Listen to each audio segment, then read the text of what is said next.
So, the title of this talk is Selenide101. For those who don't know it, 101 is typical, I think it's American way to tell that it's a basic stuff, the basic course. So you are supposed to be the beginners, and you can learn something from the beginning. Yes, and I hope you will see that we will get test automation pretty easy this time for real. So just a few words about me. I'm IT consultant which is based in Germany. My pet project is the radio QA. So, but this workshop is not about me, so we just go to Selenide. So Selenide is actually a UI test automation framework, and it is a secret project of Google. It is even so secret that Google still doesn't know about it, but we will tell them probably. Okay, so now joke aside, Selenide was written in Kodeborn, Tallinn, Estonia in 2011. So it's the 6 years now, and it was productive and open source, I think, pretty soon after that. It's one of so-called wrapper frameworks. It is based on Selenium, so in many cases, if your test doesn't work, it could be that it is probable. In many cases, probable that it will not work with Selenium as well, because Selenide just calls the Selenium code under the hood. So, which issues has Selenide addressed? So first of all, who know him, everybody?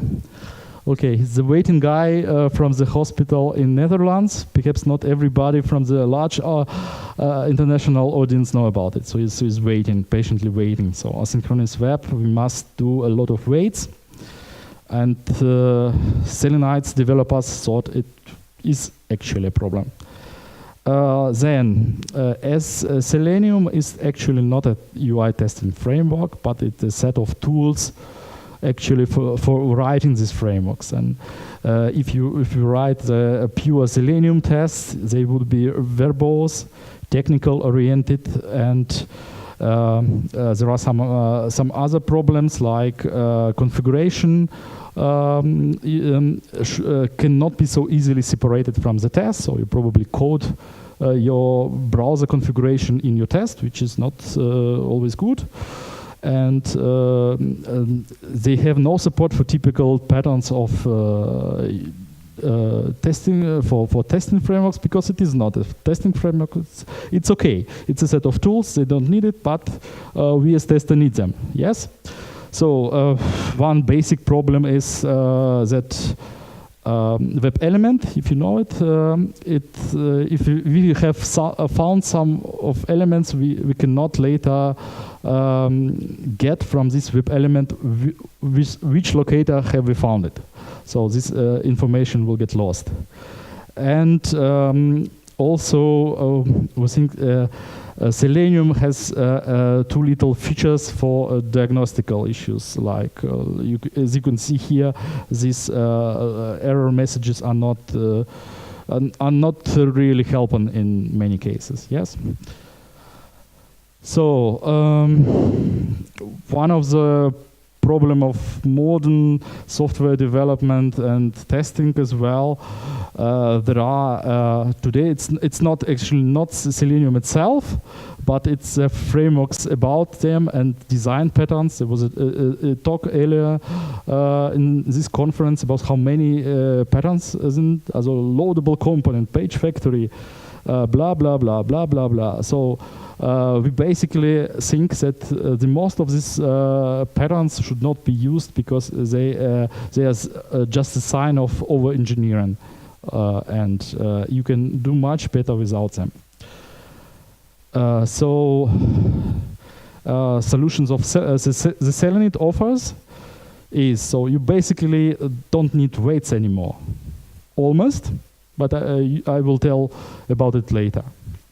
You have a very concise and scenario-oriented test code. you can separate your configuration very easily from the test code. So if you want to run your test on other browsers, you don't change your test code. Yes.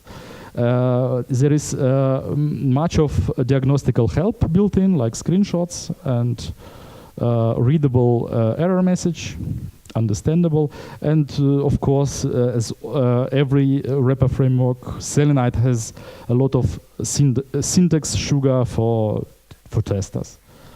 So, and the goals which we trying to achieve with Selenide is that the tests are easy to write, that it is easy to start to execute the test and to configure them, and it's no contradiction, but easy to write and easy to retest are easy to maintain. So you don't need complex design patterns to get the better maintenance, but it's quite the opposite is true.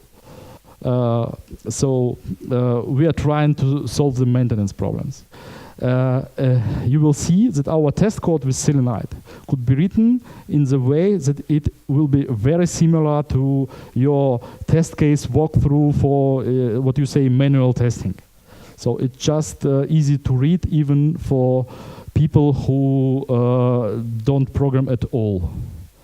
And of course, we want that if your test fails, that you could easily understand why it failed and be able to quickly solve the problem.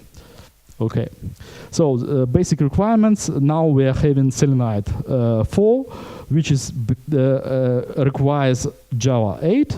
It's the only reason is because Selenide 4 is using Selenium Dry, and Selenium Dry requires Java 8, so Selenide requires Java 8 as well. The older tests, so there are some companies which started to use it, and for whatever reasons they don't want to upgrade to Java 8. So there is still a 3 version where the test could be started with Java 7 environment. So we have support now for JUnit and TestNG frameworks. So you could write Selenide-based test with both of them. It is actually not related at all to Selenide, but in most cases you would like to run your test with some test runner system. It's the most popular are at the moment Gradle and Maven. There are a few of others. It's not related to Selenide, but it's also a good idea to have this for production test, because you have normally you have plenty of tests which be started at different environments. You can it's not to start them manually. And my demonstration today I will do with Java 8, the latest version of Selenide up to now. 4.3, JUnit framework, and Gradle.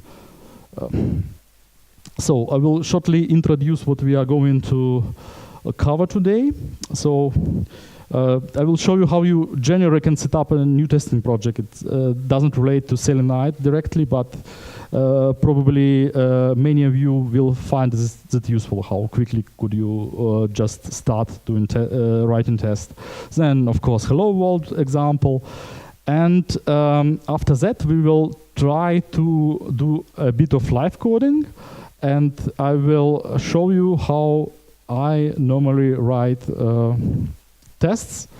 It's also Selenium, of course, the test will be Selenide based, but the same approach could be used for many other frameworks. I personally tried this with Protractor, for example, and the code structure looks almost the same.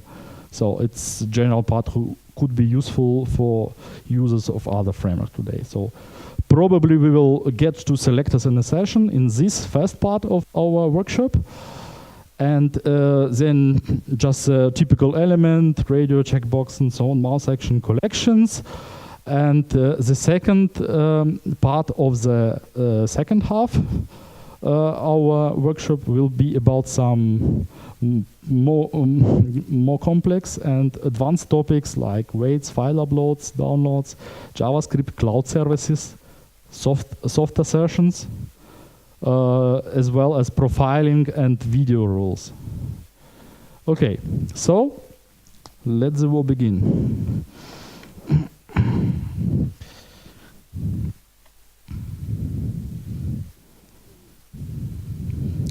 Okay, and we will start with creating a new project.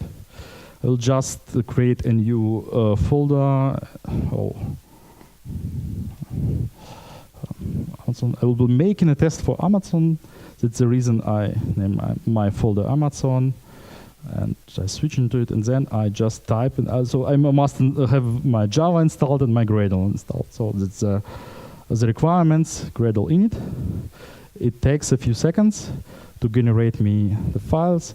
Then I just edit my build Gradle. It's make it a bit bigger.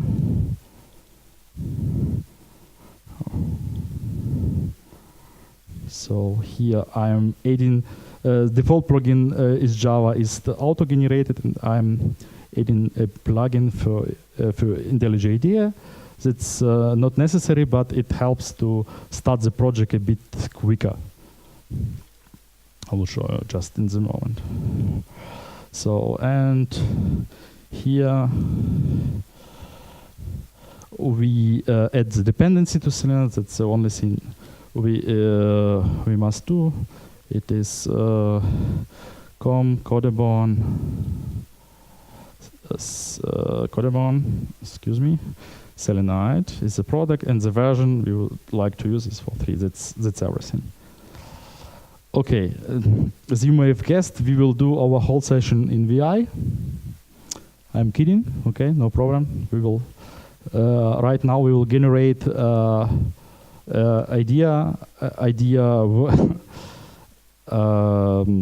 configuration files just with Gradle IDEA, and then I will open this project. Amazon with IntelliJ IDEA, which I'll be using for this demonstration. Gradle project, just use auto import and create directories. And okay, we have everything here. Here, source, test, Java here, where we are going to write our test. New Java class, let's name it Amazon test, Amazon test. Hello Selenide. It's hello world example, so it should be hello Selenide. I will shortly show you what I'm going to automate. I just want to make a very short and simple example. I'm going to load this site and hover the mouse over try prime link and see that get fast free shipping with Amazon Prime is shown, is visible. So there are some edges here, I suppose, so it will be a short test for Selenide. We'll see how difficult it is or how easy it is to write one test. So let's say Amazon, name it Amazon test. It's a JUnit. A JUnit test annotation. So we at first we use Selenide open to open our page. Okay, so I import Selenide class. Then the next step, I hover over try prime. Try prime is the link, so I use Selenide. $ is a symbol for it's actual just normal Java method. $ is a symbol that can be used in Java method names. So it's used similar with jQuery. Thank you. It's Amazon.com, of course. So, and we will use not CSS selector, but selectors, and by partial test link. Those of you who know Selenium, it's exactly the same selector which Selenium has. Try prime, and then we made an session, and it looks like we take selectors by text, and the text would get fast.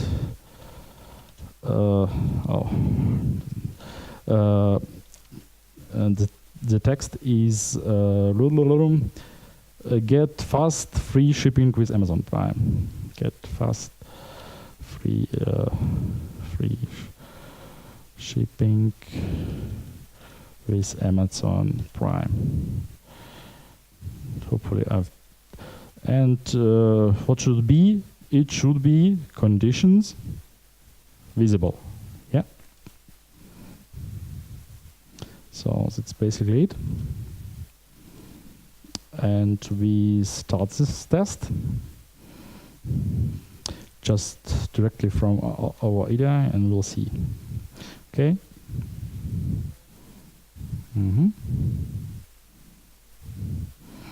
Selenide automatically maximize the window, its default settings. Okay, it loads.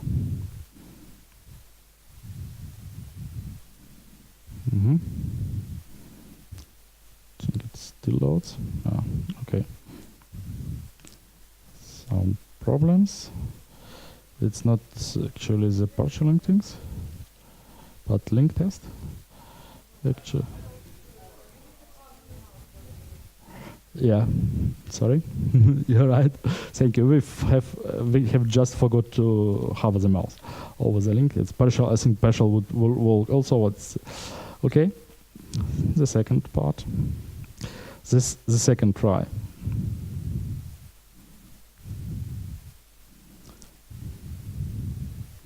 Thank you.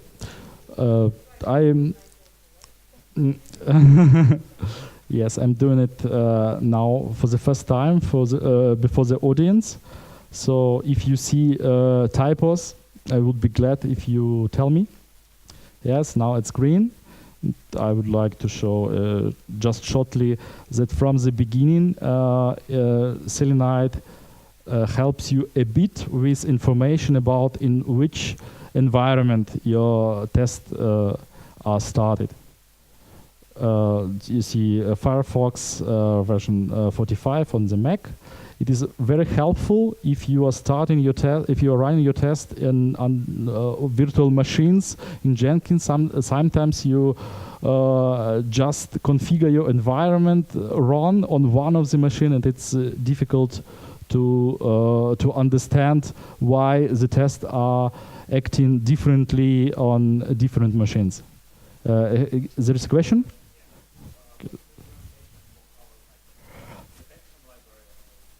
It is under the hood. It is an action library.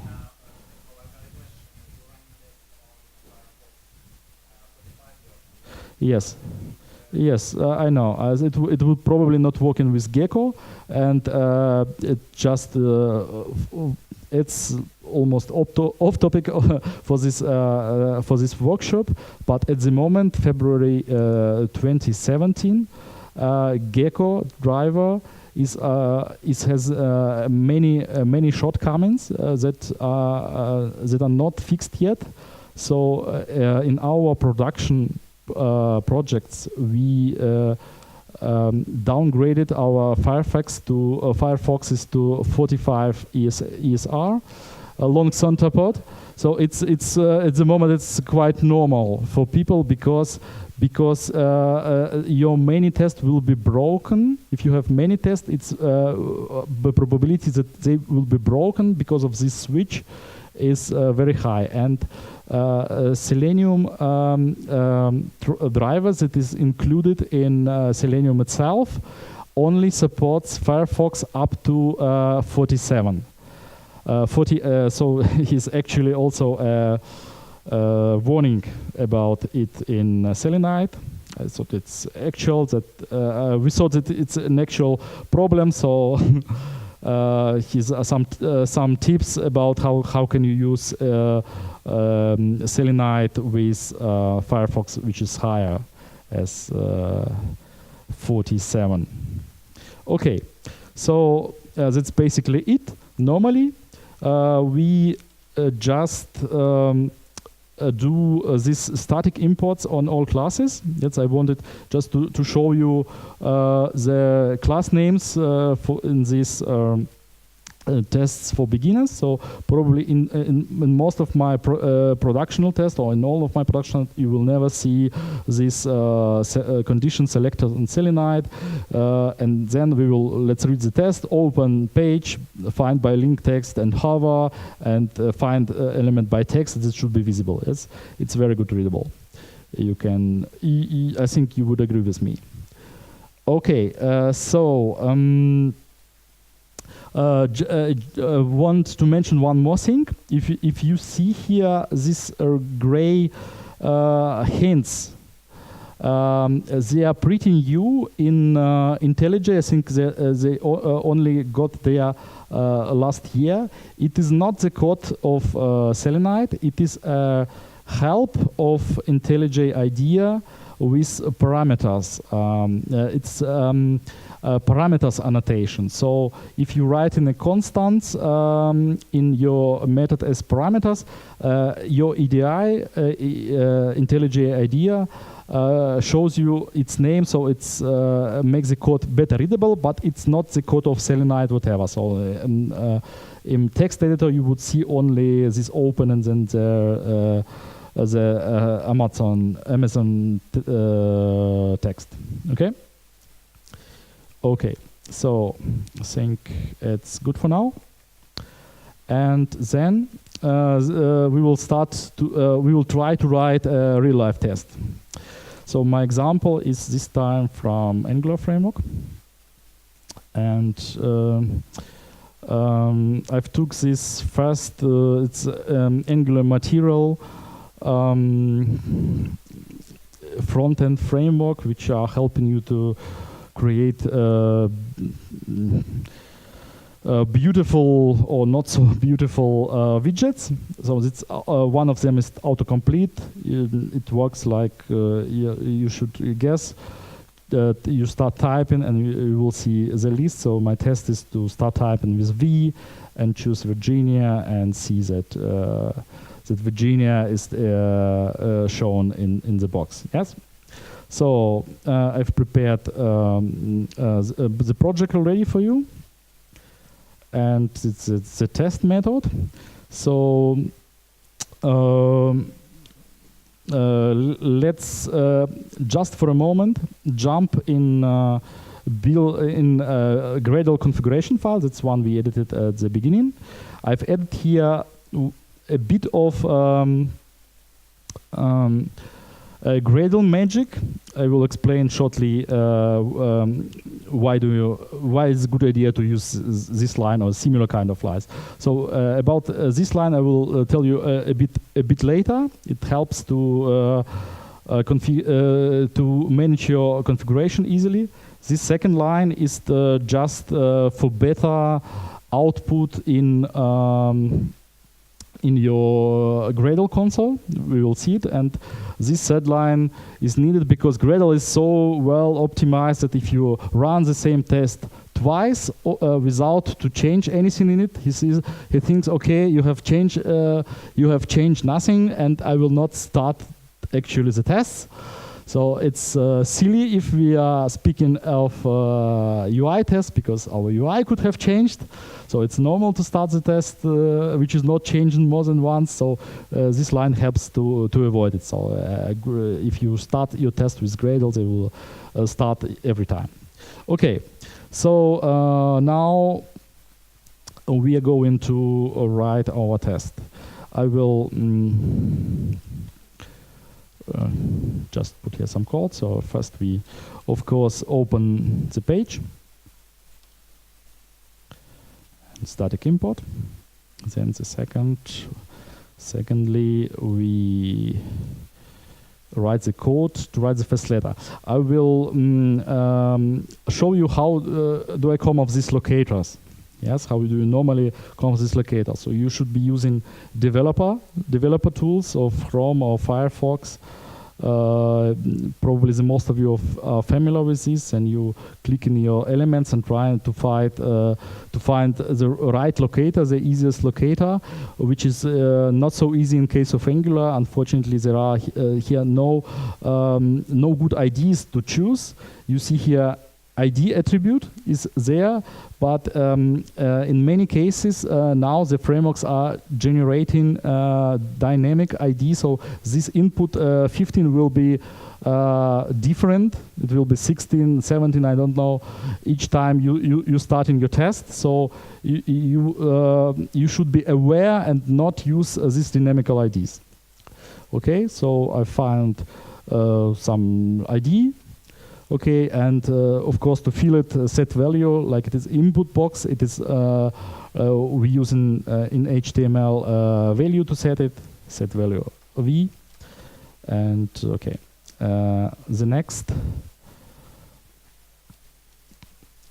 okay, and the next, yes, we're making some checks, but here's a very popular problem. Yes, just a moment. Let's pretend I type V and try to look what selector is this window could have. If I click here, then this element goes away. Yes. So how should we solve it? There is it's normally F8 in Chrome and Firefox, I guess, or you can find here in source pause button, like here, pause. No, it's sometimes slow. It's run. Okay. It's okay. It's Angular. It looks that it's not so stable as well, but actually, okay. So now it is paused, and now you can easily choose it. Locator, read it, and then after that you can run it again, and so you could now click back to your application. Okay, so but it's not CSS selector on XPath is not the topic of this workshop. So the test in Selenium looks like that element should have also good readable text, text Virginia, should have text Vermont, and should not have text Alaska, of course. Okay? So, okay, let's go to the next line. Oh.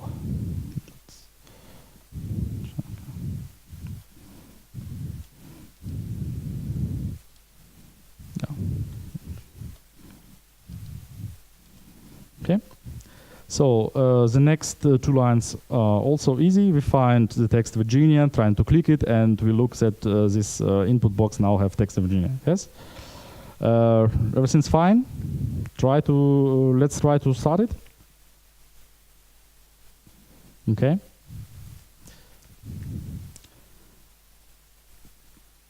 Okay.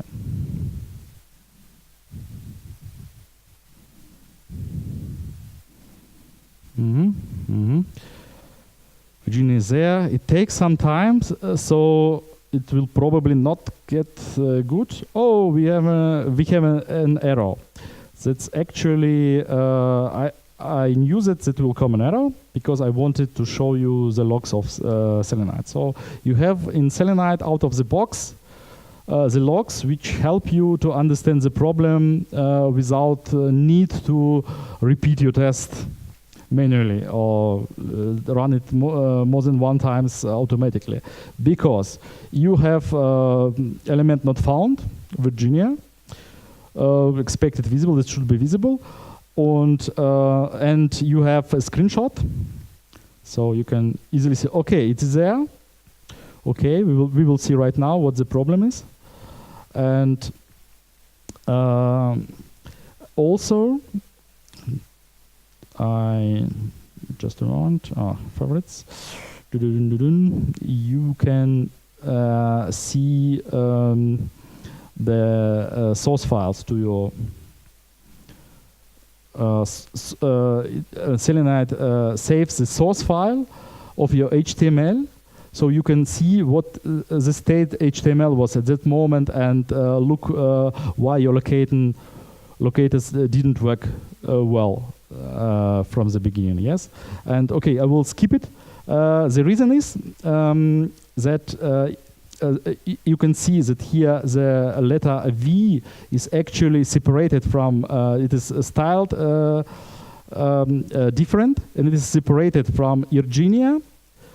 So there are actually two elements. That's why he doesn't find Virginia. I just want to fix it quickly. It's probably not the best solution to do, the best solution to do in production, but just for now, I just do the Virginia, so it should be found then, and because it's the question is why he finds Virginia on the other hand, because it's another field. So then you mean okay. There is a feature of I think it's in Selenium. If you get a get text of element which is nested, it accumulates all the text, so it will work. So if you have more lines which are in different divs, get text will give you this element, but selector or locator, CSS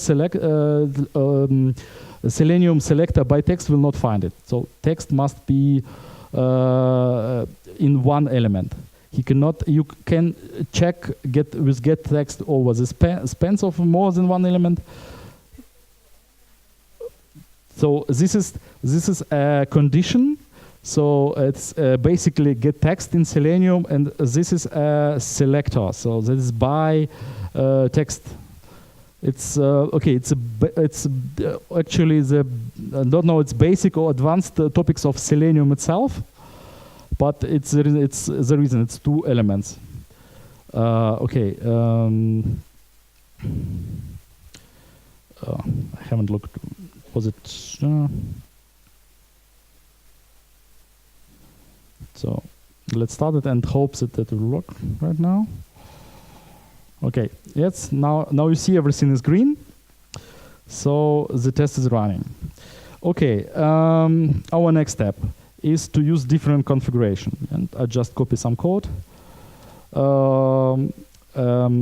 Just at the before class method where I set different timeouts.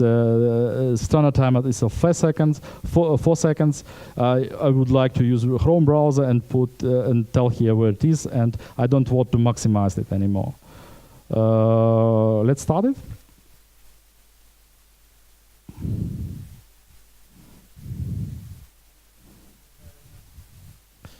I think the question is if a driver manager is included in Selenide. I think it's not yet, but yes, there is a driver manager who automatically loads all the tests. So you see the test is running in Chrome. It was short, but yes, you can see that the Chrome was started. Okay, the next step, I would refactor this. So as I have already told you, you can do very easily configuration with Selenide without changing your test. So here we change our test, which is not good. But in Selenide we can do it with using a configuration. We're starting our test from command line. Just a moment. I need to load some code.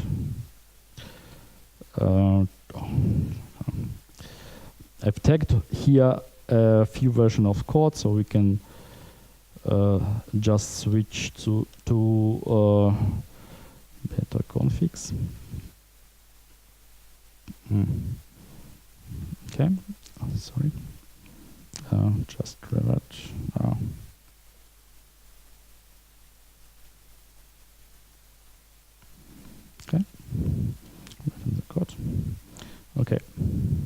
So that's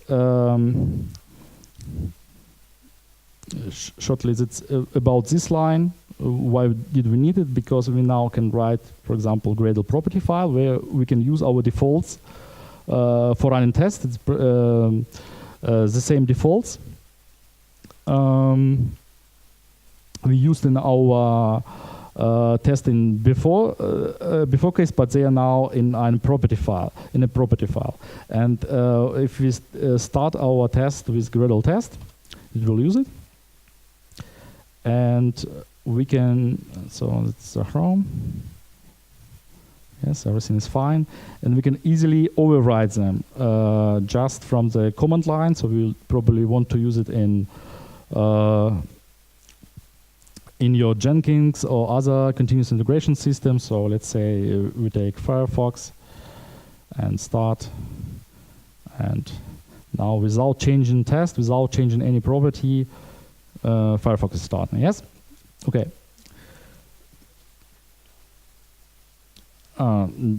Just one more example. I have I've deleted URL from here. So it's now not absolute URL anymore, but it's a relative URL. So we can pre-configure the base URL of this, and we can easily run it like with Selenide base URL is at localhost. Just let's see if localhost 8080. I've installed this the same application localhost. And you see? Now it's running on localhost without any change in your code. Without even, you don't even need to change the property. You can just write it in your Jenkins job as the command line parameters. Okay. So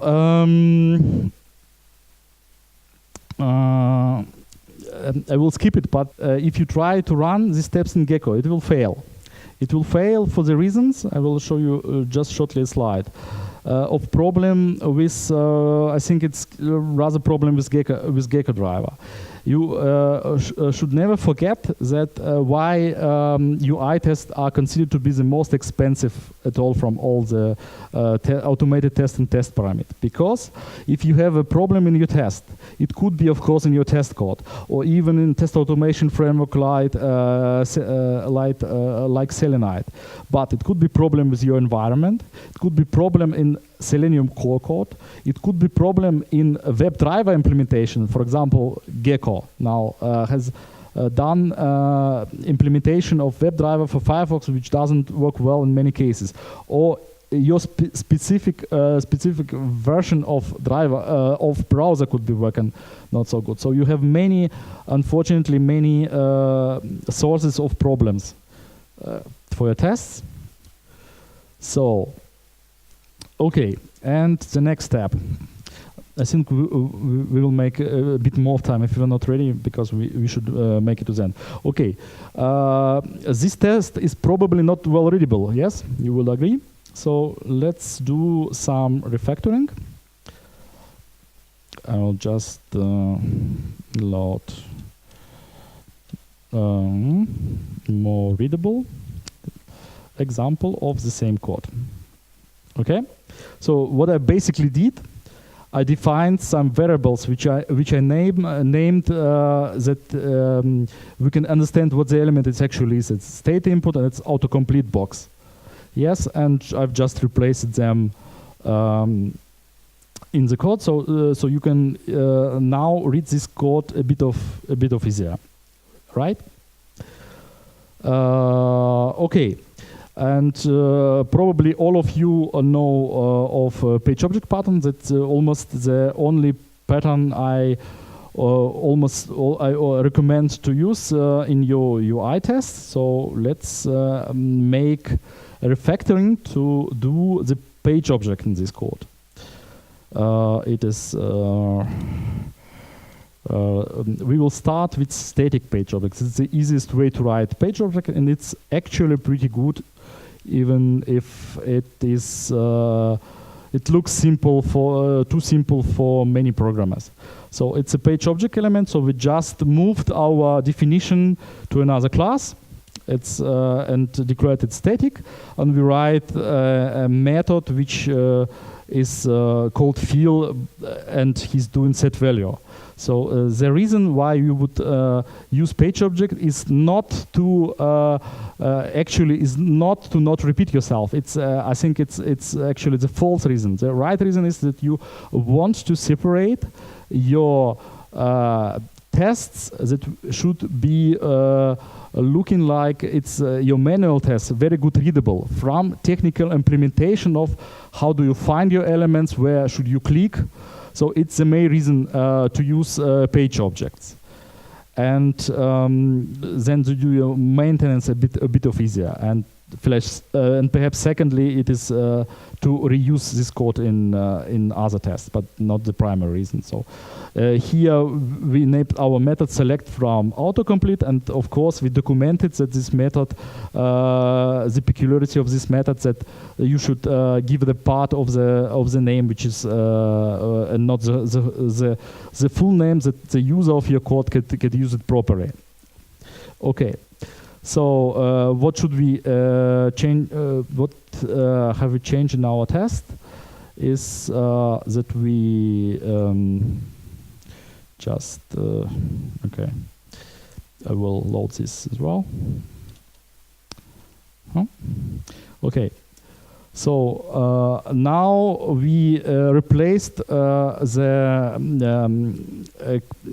code where we directly use the locators and the set value methods with the method from page object.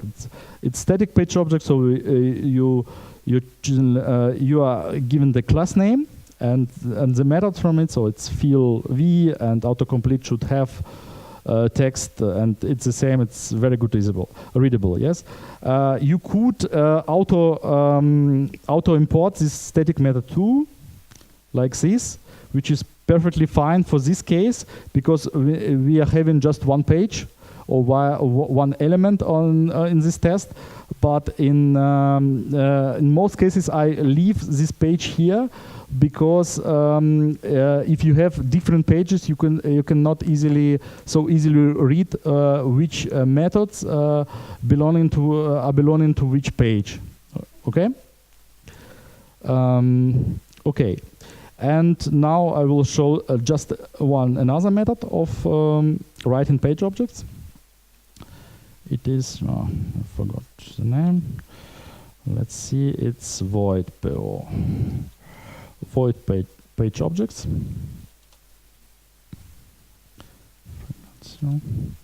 Okay, let's see how they differ from the static page object. So just the void. I have deleted the static attribute, and basically from everywhere. So it's the same method. And I've added a constructor here. This constructor is a very good replacement for the pattern which is called loadable component.